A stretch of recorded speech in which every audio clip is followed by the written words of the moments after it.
An Auckland man says his time living at a social housing unit was a nightmare, and fearing for his own safety, he's now abandoned his flat and is sleeping in his van. He says all day drinking, drug use and violence at the complex was constant, and he feels the provider Tamaki Housing, which manages thousands of government units, failed to act quickly enough to stop it. This is my best friend Rose. Best friend I've ever had in my life. This is Bobby Wells' life. His dog Rose, his van and his few possessions. He feels safer living in here than he did across the road in his unit at this Tamaki housing complex in Point England. Horrible, it's just horrific. Congested with party goers. If you could imagine a nightclub, just like that. He waited years to get a unit. When he finally got one, he was greeted by visitors congregating and drinking next door and loud music. There were fights.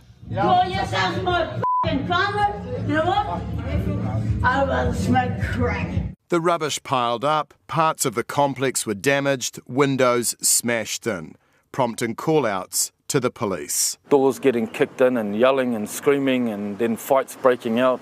Nothing worse than waking up in the morning and seeing a whole lot of people sitting outside all passing a pipe around smoking crack. He says some tenants and their visitors had no respect for the properties. They shouldn't have even been there in the first place, because there's people out there like myself. I waited 3 years just for a little box across the road there to actually get off the streets. Bobby Wells made complaints. He says Tamaki Housing failed to act, but the housing provider disputes this. Tamaki Housing told News Hub staff took immediate action to resolve the complaints. However, it noted that the law says that 3 breach notices have to be issued within a 90-day period before an application can be made to terminate a tenancy. Tamaki Housing also says substantiating antisocial behaviour and responding under the Act can be time-consuming, and we acknowledge this would have been frustrating for neighbours.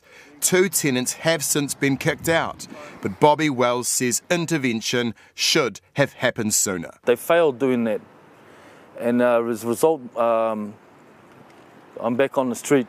On the street and enduring cold nights in the van, while Rose and Bobby try to find more suitable living arrangements.